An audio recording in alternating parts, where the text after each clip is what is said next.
What's up, everybody? It's the Helping Friendly Podcast. We are back again to talk about late summer, early fall tour.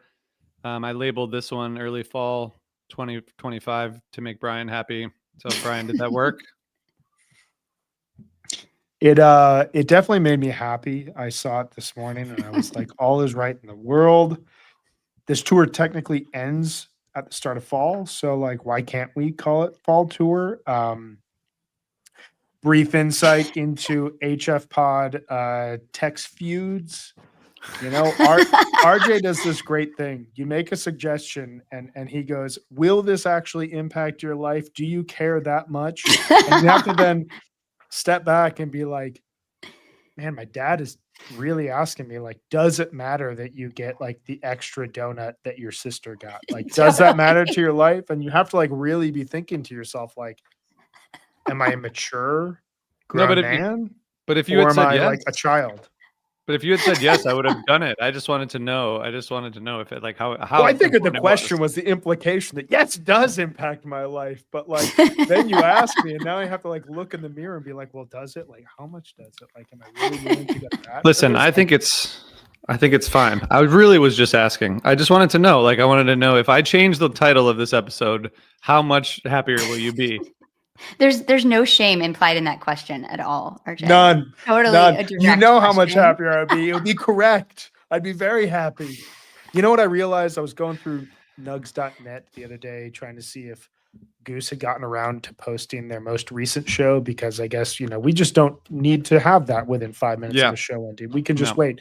And I stumbled upon Dogs in a Pile has their most recent show up, and they call their tour Summer Tour. So I was thinking maybe RJ, his allegiance to Dogs in a Pile is, you know, they call it Summer Tour, so we call it Summer Tour. Hey, I'm just going by the calendar. I'm just going by the calendar, you know? Oh, I thought you were going to say you're going by what Fish calls it. No, well, I mean, Fish is going by the calendar too, because it's technically summer. I mean, it's, Fish is going by Trey, and we all know how accurate Trey is about everything. Very true. Although I have a feeling Trey has very little to do with naming any tours, but maybe. It's true. It's true. Trey's like, where are we going? What are we doing? It is interesting how leisurely the Goose shows go up. It's just like, we feel like posting one, like maybe within a week, maybe not. Depends, you know? Nobody wants to listen to it. The amount of crap that band gets for being like a industry ploy, like an inside job, and that like they just can't operate like one. Like they're just, we'll throw the show up when we feel like it. Oh, an extra 17 minutes of crowd noise tacked on to a 3-minute long song. Why not? Does Peter still do all of that? Is that why I think so? They should have someone else doing it now by now. Like he's performing. They should. Yeah. They should. The last show that's up on Nugs took place on the 19th, which, as far as I know, was like several weeks ago. That's a very long time ago. Yeah. That was at least a month ago. I think the Jam Band Illuminati needs to get on this.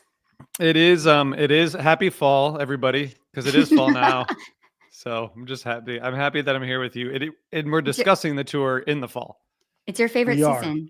It is. It is. By a lot, although it's still humid as hell and like 80 degrees here. I know. What is happening? What's happening? What is going on? Every day, someone says to me like, "Oh, this is probably gonna be the last like warm day in New York," and I'm like, and then it continues to not be. But I'm really not going to complain about the weather because we've had probably the best month of weather in New York City has ever had. So I'm just going to go with it. Maybe even month and a half since like the Forest Hills shows, things have been incredible. Ev dude coming in hot on the chat saying, "I think the biggest issue is calling this a tour." Oh, damn. Now we have a whole new controversy to figure out. It's a run. Global warming, question mark, from Forbin777. Yes. The answer is yes. Yeah. All right. So we're going to talk about the 3 Hampton shows, and then we're going to talk about some themes and some jams. Next week, we have our mailbag episode, right? Yeah. We do. That's going to be awesome. So keep sending your voicemails. Yeah. I'm going to compile all the voicemails. I'm going to send them to Brian and Megan. We're all going to listen to them. We're going to respond to them. Send us emails, send us social media. We'll answer questions. We'll share your thoughts as listeners. It's going to be a collaborative episode. Our last mailbag episode, I told you guys, was one of our most listened to episodes of the year. So people like to hear us, respond to them. So we're going to have to do that. Have to. You guys ready? Have to. I'm excited to do it. I think it's a fun thing to do. It's a fun thing to do. I love to hear what people are thinking about and have questions for us about. Yeah. Hopefully we have answers. We'll see. We might not, but that's part of the fun of it. And we might figure it out as we go. And that's one of our specialties, at least some of us. All right. So do you guys want to get straight into it, or do we need to do any updates on like what's happening in baseball or other sports or weather? Do we cover all the basics? My team is collapsing after being playoffs last week. We've lost 5 straight games, 4 in a row to the Reds, and 1 last night. We blew a 6-1 lead to the Mets at home. I don't know, man. I got no read for it. We're in the playoffs. I just don't want to have to see us travel to San Diego for a 3-game series because I don't know. I don't think that we are going to be successful playing inside of a whale's vagina. I'm just not sure that it's going to work out for us. Wow. That is not what I was expecting that to go. But when was the last time you watched Anchorman? I just watched it. I know it's good, but I'm just sort of Santiago. Yes. I wasn't ready. Santiago. Okay, so we have baseball play. It looks like I'm just looking at the standings here. So basically we have the Brewers are going to get the first seed in the NL, right? I don't think we're going to catch them. So. We got three. I think we're 3 games back. Last night I was watching the Phillies. It was tied in the bottom of the 9th with 1 out and 1 man on base, and then they had the rain delay started in the bottom of the 9th, and then I went to bed, and then we ended up losing 6-5 to the Marlins in the 10th. So maybe it's just one of those days. I think you guys don't have anything to play for. You're just holding out for the second round. I don't want to have to travel across the country to play a 3-game series and watch Manny Machado and Tatis get all hyped up. God, it's definitely going to happen. But then again, I really don't want. I've seen so many depressing Cubs games at Wrigley Field where it gets really quiet in like the 3rd inning, and they find some old lady with a Cubs sweatshirt from like 1975, and she looks all sad, and the entire stadium is silent. And you just like watch opposing players celebrate as though like they just won the World Series when they just won a wild card round. I'd really like to avoid that. The last time it happened was 2018. So maybe I do want to go to San Diego. Maybe the move here is to let the Mets in the playoffs. Mets are playing Dodgers. Maybe the Mets upset the Dodgers. Maybe the Cubs have to go to San Diego too, and we end up upsetting San Diego in San Diego, and then we have to go play the Brewers, and you get to play the Mets. Maybe that's what happens. I don't know. I don't want that. I don't want the Mets. It's bad. It's bad mojo. The Mets are bad mojo for you. Anything unless you guys beat the Braves a couple. I don't know. I think you guys are making NLCS. I don't want to jinx you, but I think that you have a good path to that. I don't think that I think we'll be very lucky if we win 1 game in the wild card series with the way we're playing. Wow. I forgot that it's 3 games. It's 3 games, 1 venue, 2 games, and you're out. Yeah. Yeah. Shout out to Glenn Russell. His Blue Jays are trying to hang on for the division over the Yankees. Heavy anxiety. I can empathize with that anxiety. I have like less pressure because my team won a World Series relatively recently. I do love this Blue Jays team.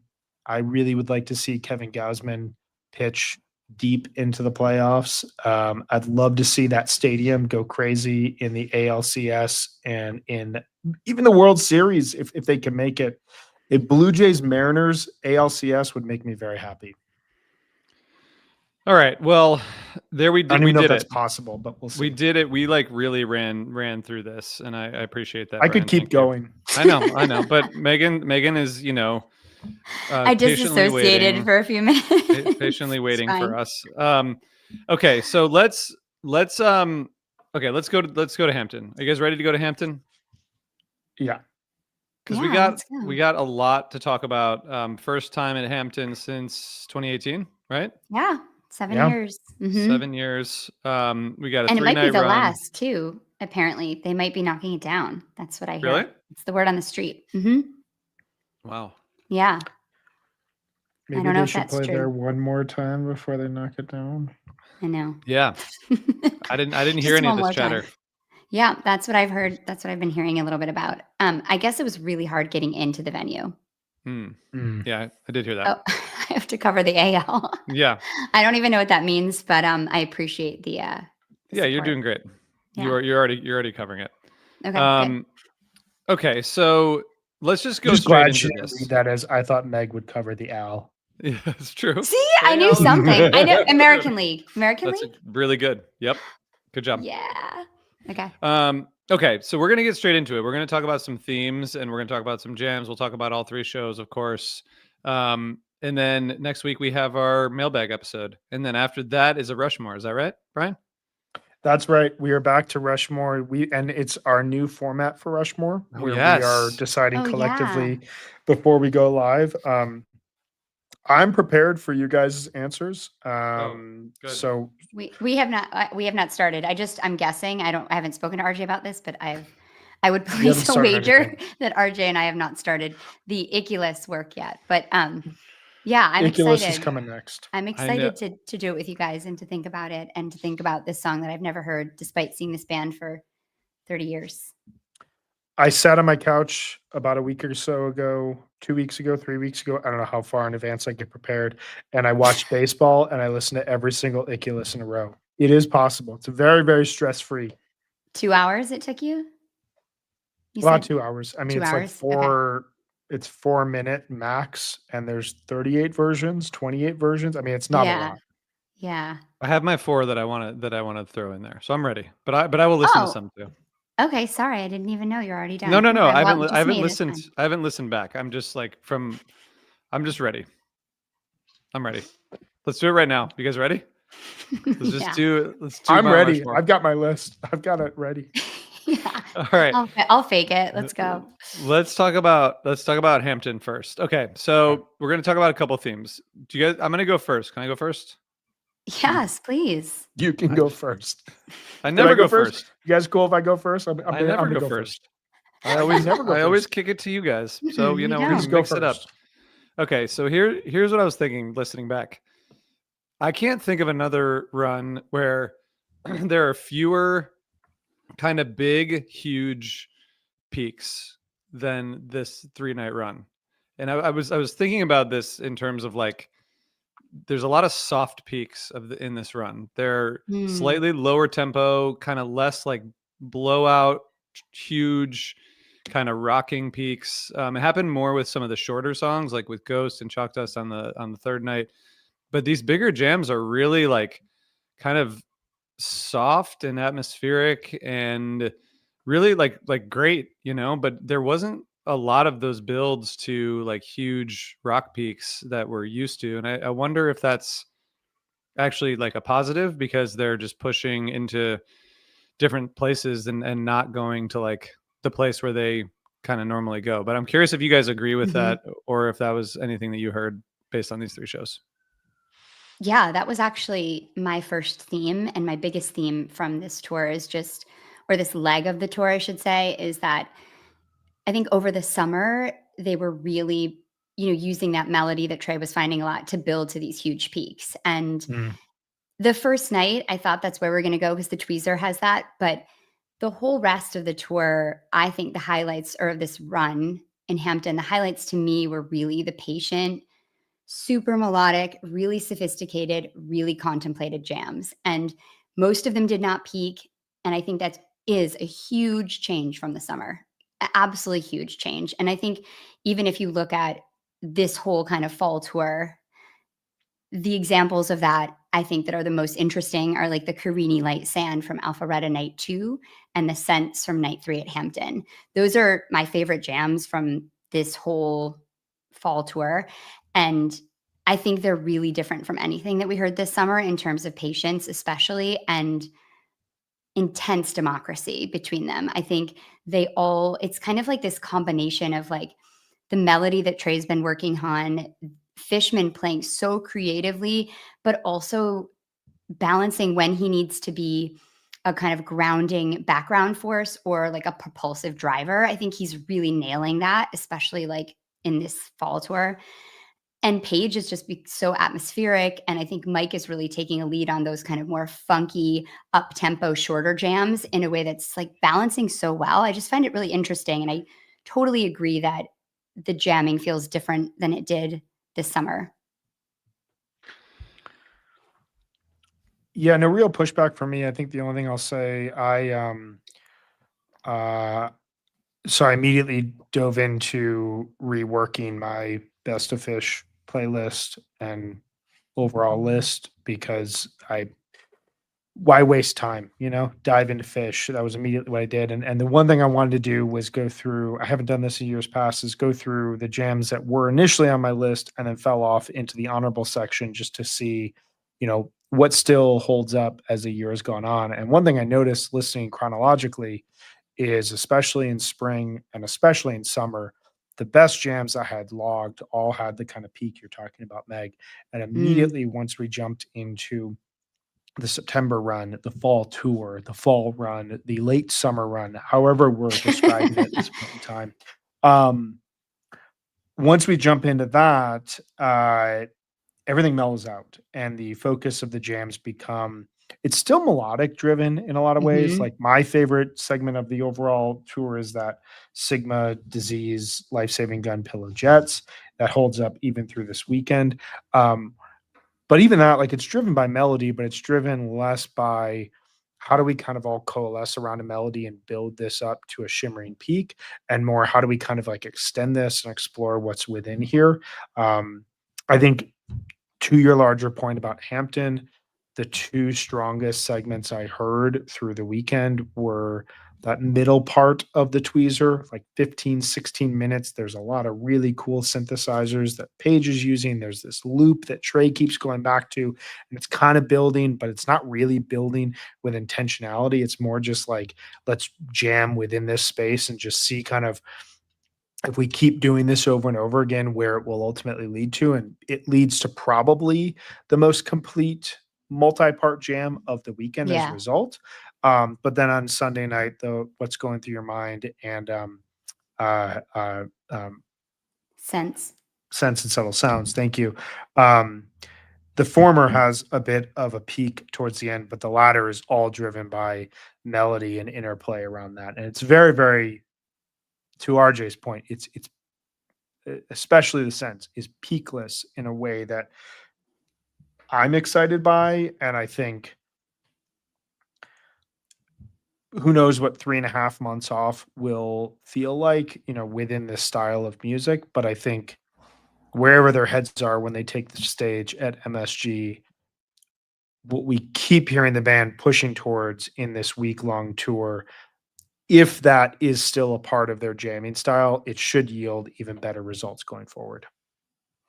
God, I hope so. Yeah. And I wonder, like, the tempos have been kind of different. Like the Wave of Hope, Wave of Hope is such an up-tempo song just based on how it was written, but it's still like it was slower, And toward the end, like Trey has kind of like the trilling kind of peak, but it's kind of understated, which I think is cool. That's a good point. I'm not like complaining about it. I just think it's very interesting how much different it is. We have one. Go ahead, Megan. I was going to say, I think that willingness to slow down and to be super patient. I'm always looking for Fish to like feel settled in space, and I think that they're really finding that in ways that it's interesting watching them pull the melody through that, but still feel really open and airy. And I'm really excited to talk about some of these jams because this is some of my favorite stuff I've heard in a long time. Brian mentioned MSG shows. Those are the next shows we're gonna see. Megan, there's some questions in the chat. Anyone going? Is anyone going to the MSG? Yeah, I'll be at MSG. Yeah, I'll probably be at all the nights except New Year's Eve is my plan, if I can coordinate that with the family. But that's my plan. Yeah. Nice. I'm prepared to be on the floor at 12:30 and have, a little bit of heartbreak when the show's just kind of mid. But I'll have the 29th, which is going to be like excellent. So I'm excited. This is the year it returns. I like that. There's going to be no fourth quarter 2001 this 12:30. Let's just like put that out into the universe. But yeah, I was, whenever you wait for that announcement, you're always a little bit relieved when it comes. So I'm excited. I can't wait. I thought the graphics and the stuff were super cool too. I like the art. It's beautiful. So everyone says 12:30 is coming back this year. I saw one comment in the chat from ECW that he was on the floor all 3 nights and people were complaining about the 11/28/09 ghost pick. I'm sorry that you were with such noobs at the show. I guess they just let anyone into this show these days. Totally. Have you received their book report yet? Nope. Still waiting. Wow. I know. Complaints, bunch of noobs, but not doing the work. Bunch of noobs. 0% for participation this quarter, guys. All right, who else has a theme they want to share? I'll stir the pot. Let's go. I got a theme. I don't think that this is a very new theme, but I do think that it's worth saying because I felt this listening to these shows. I try to be as honest as possible about Phish, even if it affects my own experience. So I don't want to impact negatively other people's experience. But hey, I'm the one out here speaking from the mountains that Boulder was an abomination this year from a musical standpoint. I think Hampton is a very overhyped Phish venue. And I was looking through history and I was thinking about this run. I was talking to a couple buddies about it. And I was giving our good friend Ryan Storm a ton of shit because he skipped SPAC and yet hit every other show this year. Yeah, totally. Including Hampton. Look, if I'd gone to this run, I would have had a great time. It would have been really fun. Virginia is beautiful this time of year. I've always wanted to go to Hampton just because of the historical lineage. You got the Dead stuff. You've got all of what Phish has done. The venue looks really cool. The second Phish CD thing I bought was Hampton Comes Alive, and I still think it's like one of the best like visual CD box sets you could ever buy. Looks amazing. Looked great. Can I just interrupt you just because I was at those 98 shows and I still think going back, and maybe we've talked about this on the show, like the shows are just fine. Completely fine. Yes. So sorry. I went through. No, you're right. Because Phish has played there in 95, 96, 97, 98, 99, 03, 09, 13, 18, and 25. If I missed something in there, someone tell me. 04. Missed 04. How could anyone ever miss the 04 show on Jerry's the day that Jerry passed away, right before the Coventry Festival? It's supposed to be super epic. I think we, more than almost any venue in the band's history, amplify this venue based on the vibe versus the music. And I was thinking through it. We've obviously got 95 is not one of the best shows. It's got some cool moments. It's got a very wild long mic song. 96, pretty forgettable. Is 1996. Is 96. 97, no words, no notes. We all know. My God. I mean, freaking, you got a Rushmore AC/DC bag, and whenever we do it, guaranteed Rushmore Haleys. Like, no questions asked, Rushmore Haleys. I don't think I'm being controversial. 98, aforementioned. It's just okay. Fun vibe, fun time. 99, tons of energy. I think a lot of people complain heavily, rightly so, about 12-17. 12-18 looks great on paper. I don't think the people really want to be returning to that show as like a marker of what was great about December 99. 03, very rough, very rocky. Some cool moments. 46 Days. Sorry, RJ. Tweezer. The freaking Contact is probably the musical highlight because it was like, oh my God, Cowfunk is back. 04, personally, I think is like a very fascinating show. And I'd love to do like an entire Undermine season about just that one show. But I accept that it's not like anyone's favorite show and it depresses a lot of people just based on the existence and the set list that was played. 09, I'll vouch for the Disease, but nobody's going back and listening to anything beyond the crowd noise when Fluffhead starts. Like that run is all about the vibes. Yeah. 2013, you got a great Carini, and then 10-20-13 set 2. RJ and I are on record about the 10-20-13 Tweezer. 2018, some good stuff, some good moments. I would say that musically, if there's anything you're going to go back and listen to, it's going to be either the Golden Age or the Simple. And then here in 2025, I would say 5 years from now, if there's anything people are going to go back and listen to, it's going to be the Tweezer and then the Mind into Sense and Subtle Sounds. For a venue that is given the status that a SPAC has, that Dick's has, that MSG has, these venues where the band kind of shows up and more often than not delivers at least one classic show for the tour, for the year, for the era even. Hampton doesn't have a ton to show for it. I think Ev Dude just said that he's got 3 elite Hampton shows. I think that's basically where we're at. And I think that this run kind of exemplifies what I thought SPAC was going to be going into that run, where it was going to be good. I don't have like a ton of complaints about this overall run. Saturday night was a bit uneven, but Friday night set 2, really like a ton of heavy hitters, some really cool jams. Sunday night has a great midsection with the Mind and the Sense. But outside of that, like that epic vibe that we got from the SPAC run that I kind of, based on the way the tour went, I would have assumed a run like this would have ended the summer tour.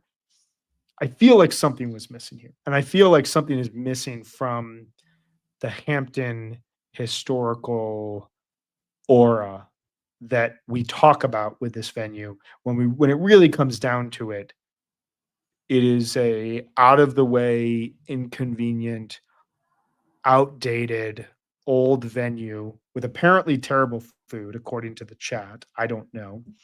Really hard to get into.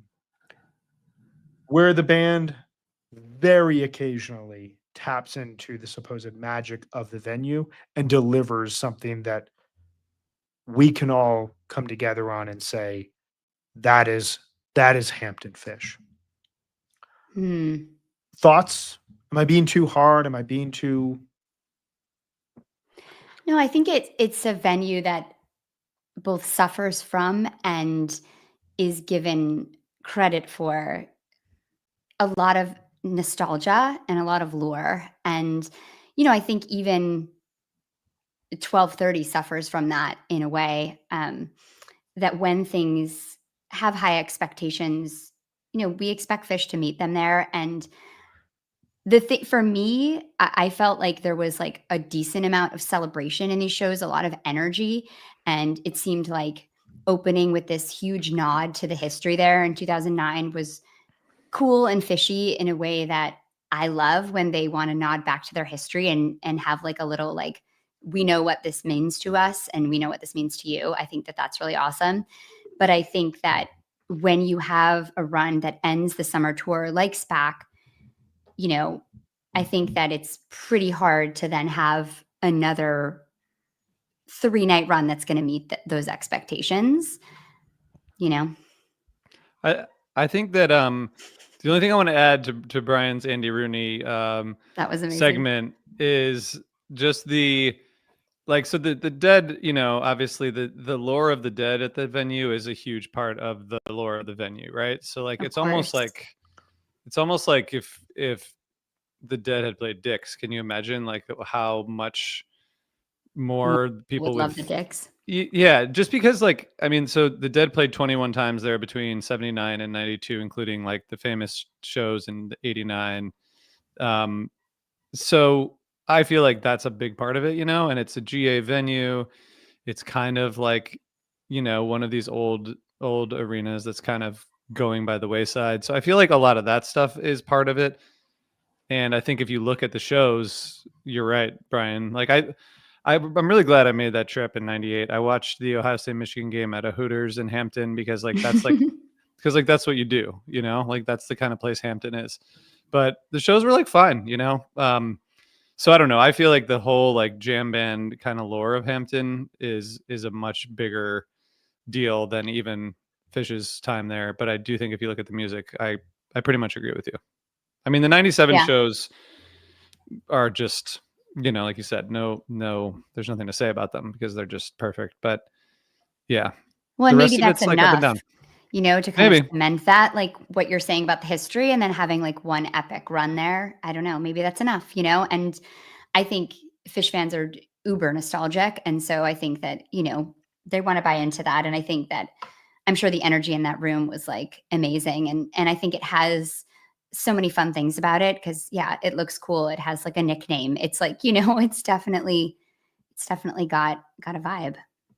But these did feel maybe a little bit like vibe shows. I think they're playing so well in 2025 that they can still hit moments that are pretty transcendent, even in like a good show, as opposed to like an excellent show. Well, that's something I was thinking about because that's a very good point. I was thinking about that this weekend, and when we listen to these shows, like I don't have a ton of nits to pick. Like I love having nits to pick. Give me as many nits that I can pick. I will do it. It's a very fun old pastime. Like Friday night second set flowed spectacularly. I thought that the move to open the show with Fluffhead, that the band, like that's one of those moments where you just realize like how quickly and how slow time passes. Like, it's awesome. Take yourself back to March 6, 2009. Everything that has happened since then with this band, like the idea that we'd be sitting here, like I listened to 2 podcasts in 2009, This American Life and the Bill Simmons, the BS Report. Like that was it. Like us sitting here having this conversation 500-600 episodes into this show, and all the music that we've talked about, it all goes back to the band's decision to open that run with Fluffhead into Divided Sky. And I think them doing their reunion shows at Hampton in 2009 was probably the perfect decision because MSG would have been too big. Like it's small, it's cozy, it feels like a jam band legacy run. It's the perfect kind of out of the way place for them to do it, but it's still a destination for the fan base. Waiting 4 years and doing the 2013 run on this incredibly special tour where that second set is in some ways elevated because it's in that venue. I totally get it. But as I was thinking about like what Hampton is compared to what we feel like Hampton is, I don't know if there's a venue that has more of a chasm between that, like what it actually produces versus like what we want it to produce. Yeah, I'm trying to think of like the other kind of big storied venues. If you think about like Deer Creek has often met expectations musically. We had 35-minute Sand 4 years ago, 3 years ago, and we had one of the best shows of still 4.0 in 2021. Like that is a venue that continuously, Atlanta, we had that second set on Wednesday night last week. That was probably the best music Phish has played in Atlanta since the Lakewood Ghost, I'm guessing. No, I'm joking. There's been a lot better music played in Atlanta since the Lakewood Ghost. Like it almost is like the Gorge, where like the Gorge is a beautiful venue, but outside of a few shows, has the Gorge ever really produced like what we want the Gorge to be for Phish? Yeah, I mean, it's an interesting argument to think about, like how much of it people are just okay with what happens there because it's just such a fun place to go to, or like the Gorge is such a beautiful place to go to, or it's interesting. And I think like if people are surprised that Hampton is not a fun place to travel to, then it's always been like that. It's not a very interesting place. It's not a very interesting little area. It's like it's like strip malls and it's like strip malls and kind of bad hotels. And sorry, that's just how it is. But there's like a Red Roof Inn across the venue that you're supposed to stay at. I remember. Yeah. I think I stayed at the second worst hotel in my life at Hampton. But we don't need to get into that. Let's talk about more music. Megan, do you have a theme or a jam that you want to share with us? Well, I definitely want to talk about some jams, but I did want to talk about another theme that I have. And that is that I do think that, regardless of what we've just been saying, that I think that their setlist construction has been way better than average on this tour in general, and definitely in Hampton as well. I think fourth quarter is majorly improved. Everybody, you're welcome. the team here at HF Pod will take responsibility for that. I also think they were playing a lot of older stuff. Like a lot of these set list vintages were pretty low. Most of them are in the 90s, but the new songs they're placing in really tentpole spots. And most of the time they raise the improv level of the set.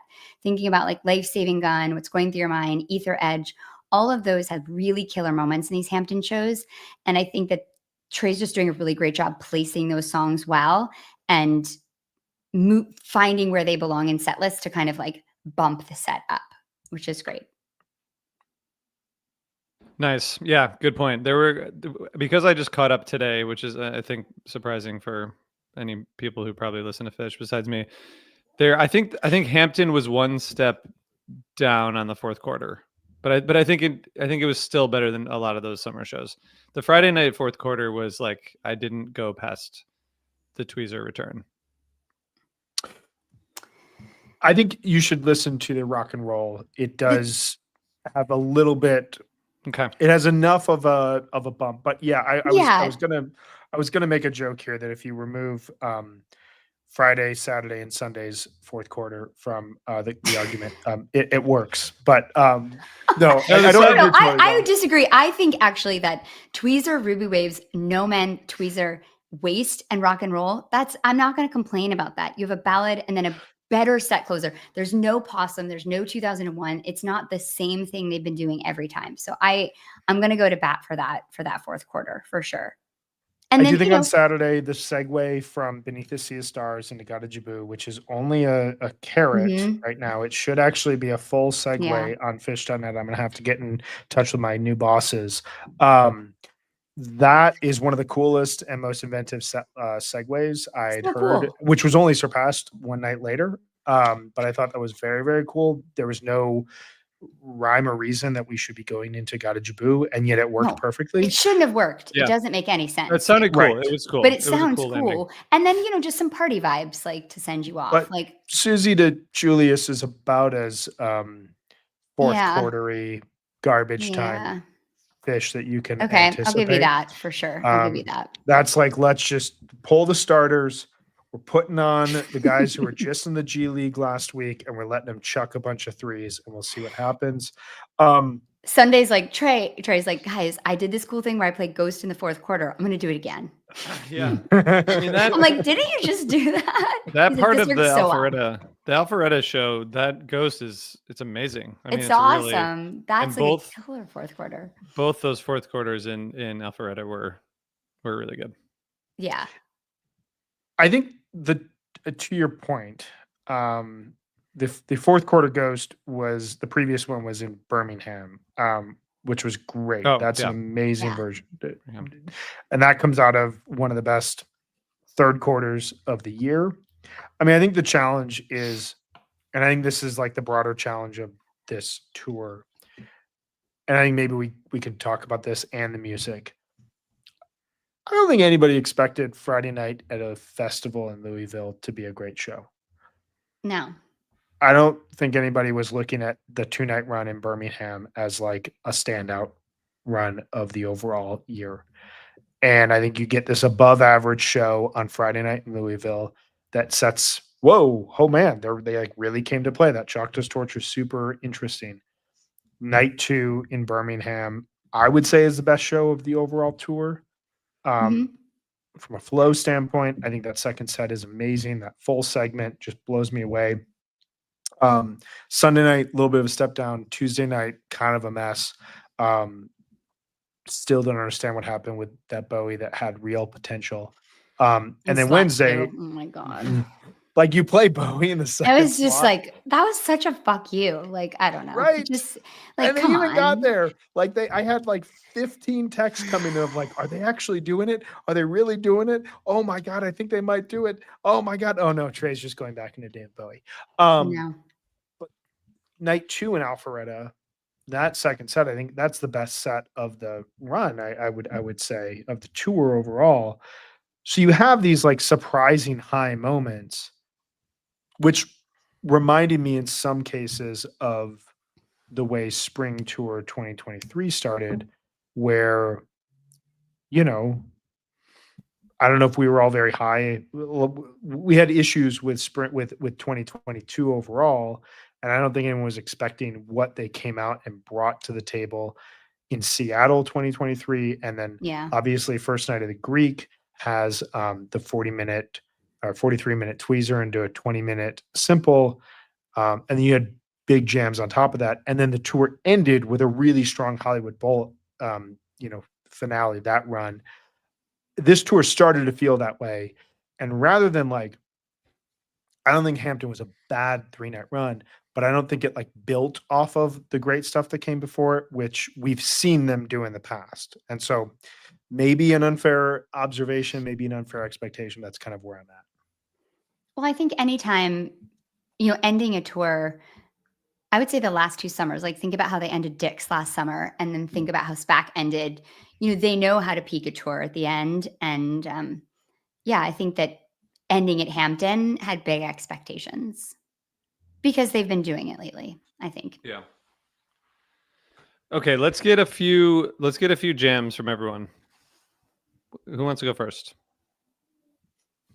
Maggie, go. I'll go first. Okay, yeah. I want to talk about we've mentioned it a few times, but this contains my favorite minute of Phish I've heard since the Woodlands Jam. So when I'm watching these shows, I'm streaming them at home, and that Sunday night show, I have to get up at 5 a.m. and teach 3rd graders. And so I'm sitting there kind of like wanting Phish to be great, but also being like, okay, if I can go to sleep and catch up on it in the morning when I'm getting ready. And the What's Going Through Your Mind came on, and I was like, okay. And that jam is just insanely patient. It's so contemplative, and there's like an aimless beauty to it, and it builds to like a blissy peak, so it doesn't follow a different trajectory. But then it has that like Yards After Catch jamming that is, the melody just completely breaks down, and there's like the sheets of synth underneath it. And the segue to Sense, I mean, we were texting about it when it was happening, but I can't think of a better segue that I've heard in a really long time. It is one of the most organic and interesting segues, how it completely, the melody is broken down in the jam, and then they find the kind of broken down beginning to Sense in it that is just, I was like jaw on the floor. And then the Sense jam, the section that they get into around 11 minutes, that is just so beautiful. Last night, I took my brother-in-law to see Hermanos Gutierrez, who I absolutely love, and he loves too. And I bought him tickets for his birthday, and we've never seen a show together, even though we have like the most overlapping musical interests in our family. And on the way to the show, I was playing him that minute of the Sense jam. And he used to be really into Phish and is kind of like not as into it anymore, but it is so stunningly beautiful. And there are a few moments that Phish finds true beauty and peace, and a sound that feels both really rich but also light and airy at the same time. And I just think it was a perfect example of all the melodic work we've heard from Trey just coming through so cleanly and so beautifully, while also retaining a lot of the interesting space and atmospheric work we found around it. And I absolutely love that minute of Sense. And I think that jam is so unique and interesting. And I still keep listening to it to get my head around it. But I absolutely loved how it stopped me in my tracks. And it's my favorite minute of Phish in a long time, which is fun. Yeah. I think that's the big highlight of the weekend, and one of the big highlights of the tour, and one of the big highlights of the year, for a variety of reasons. The segue itself, how could you separate those 2 songs when you log a year? This is the argument I've been making for years, people. Like, when that happens, that type of magic between one song and another, they're the same song at that point. It's just one song. So I was very into that. I'm definitely there with you in terms of like Trey leaning into the beauty versus kind of the weirdness. We often hear of late, they'll find that kind of melody, they'll play it for a little bit, and then they'll figure out how to distort it and kind of make it ugly, and that makes it interesting. And this, they were just fully leaning into the melody. It was beautiful. RJ, what do you got? What do you got fresher ears? I just want to say about that the landing after the Sense and Subtle Sounds in a lonely trip also just like perfect, like the kind of like underwater weirdness from what's going through your mind into Sense, and then like the lonely trip landing after that's a good segment. I think like the Ruby Waves from the first night, like the same, like I was saying at the beginning, very like ethereal for a large part of it, and the peaks are like very patient but also fun and kind of, I don't know, like soft, but in a really good way. And then like that kind of ambient space before launching into No Man, I think is really cool. So it seems like they're really playing with the kind of like, yeah, the way that the jams peak, but also like how they peak and when, which is cool. I like the kind of the post peak jamming of a lot of these, like that in the what's going through your mind. Also, it's really cool. It's nice to have a kind of simmer into the next song, like everything's right from night 2 into Simple, same thing, like kind of patiently getting to the end before launching into Simple. So I think those like transitions and the post peak kind of moments are what are sticking with me the most. Someone mentioned in the chat Gumbo from the first night, which was really it's a great jam. Yeah, surprisingly awesome. Yeah, I loved that whole segment, the Tweezer Ruby Waves No Men back into Tweezer is really killer. And I love how they hold on to the Mutron, like dancing in the street stuff they don't play it during No Men, and then they just unleash it on the Tweezer when they go back into it. And it is so satisfying and just so funky. It's great. Good stuff. That's a fun segment. The only other thing I want to highlight is there's in the my friend from the first night, there's this little like piano riff that Paige has in the jam that's like, it's like this hypnotic but really simple kind of piano line that he just keeps playing, and it works so well in that jam. It's just such a crazy thing that is happening so frequently. He's on the piano a lot on these jams. A lot. It's cool. Yeah. Which they figured out a way to make that. There used to be like Paige would get on the piano and Trey would almost follow him to a peak, and then that would be it. That'd be all they have to say. And it seems like the piano is starting to serve as kind of a counter to Trey in some ways that still allows them to extend an idea rather than just like build it to a rock peak. I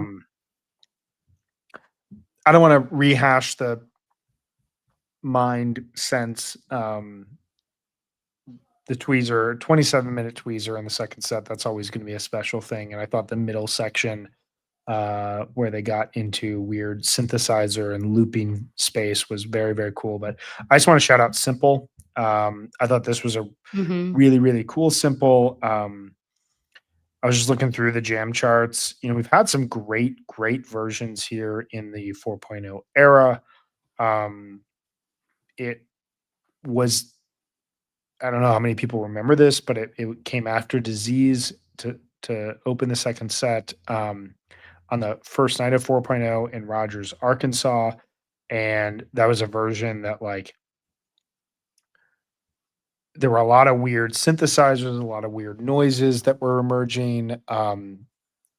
Kuroda was playing with a new light rig where you had the LED bars kind of going up and down in a way that really kind of foreshadowed the jamming of 2021. Kind of is like the first great jam of 4.0. Obviously 8.6 from Deer Creek. We had a great version from MSG in April of 2022. Charleston 22 had a big 20-minute version. SPAC 23 has a big version. Obviously, the version that comes out of Tweezer in Berkeley. Opened the final night of Mexico 2024. Very, very cool, kind of bubbly jam that went to Sanity. But we had a version last summer that doesn't get talked about as much. I think because of just the quantity of incredible jams last summer and the fact that 4 nights later they beat it out time-wise. And that was a 40-minute version of Simple last year in Alpine Valley. And that version, I don't know if it's definitely not the best jam of the year. It has, some segments that drag a little bit longer, and then the band kind of revives things. But it's a very cool exploratory version.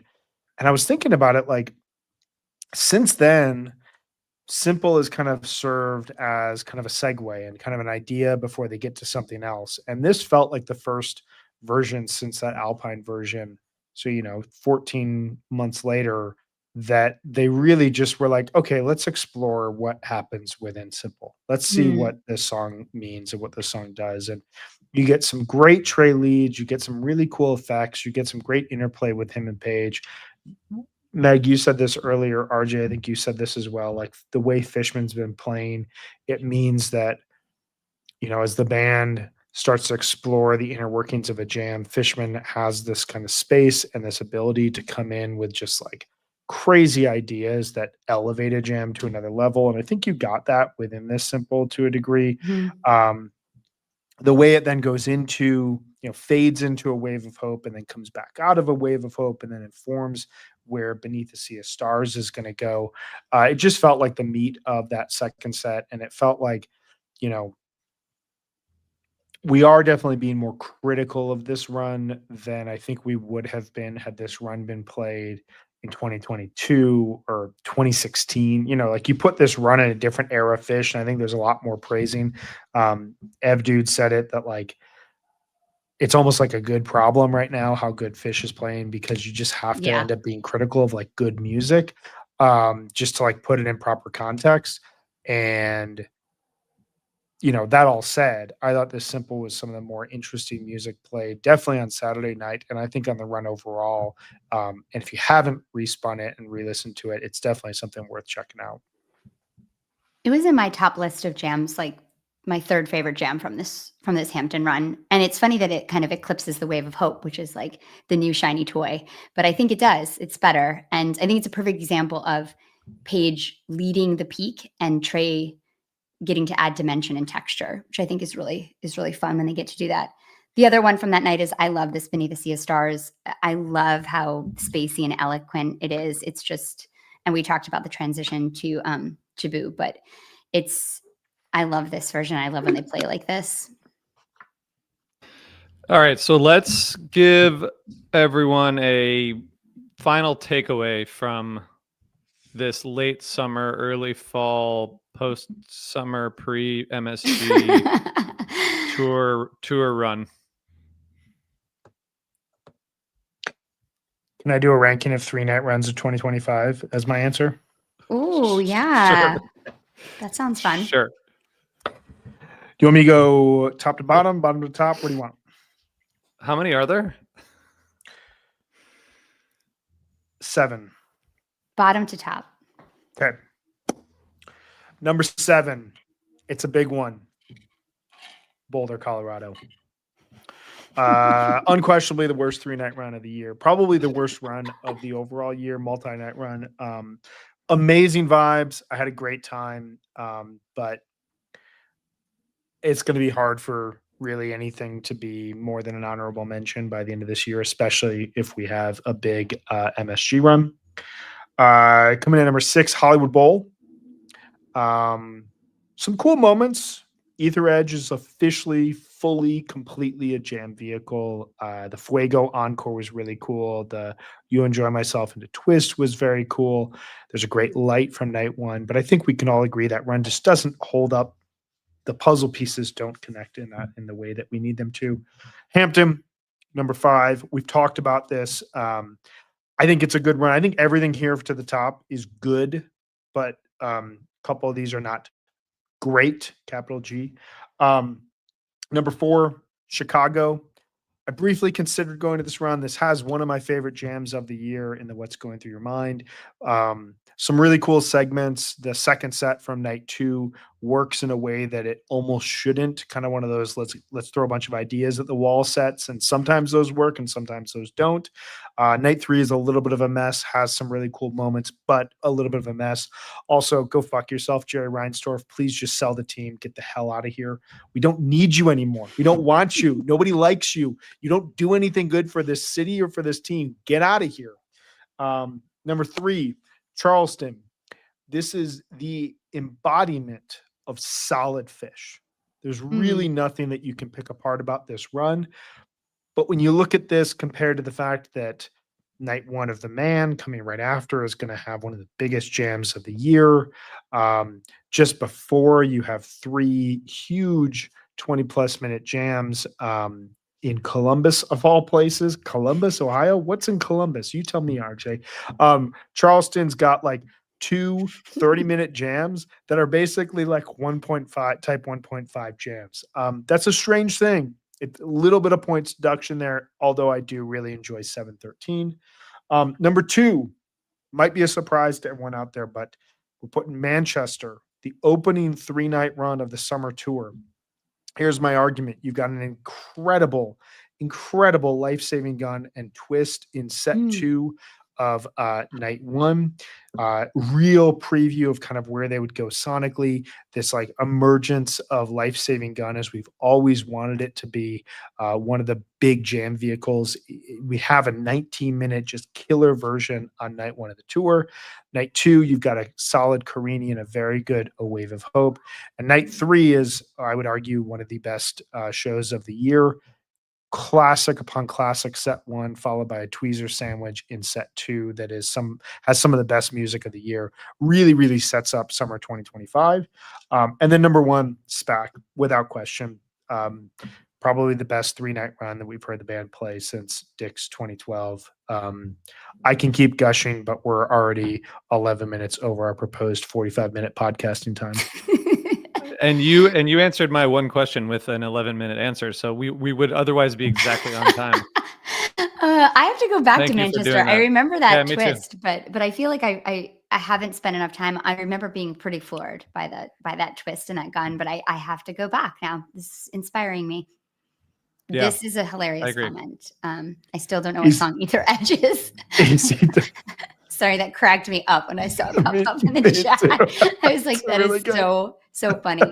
Well, I have a very short, very positive takeaway. Do you want to hear it? Yes. That I think Vish is still pushing to evolve, even in this just short little 8-tour run. I think they're doing something different than they did this summer, when this summer worked really well. And even at the end of the summer tour proper in SPAC, they were still pushing and trying new things. And they come back for this 8-run tour and they're trying new things and they're jamming. And I always want to reward that. And I feel really good about that. Yeah, that's great. And Brian, thank you for ranking all of the 3-night runs.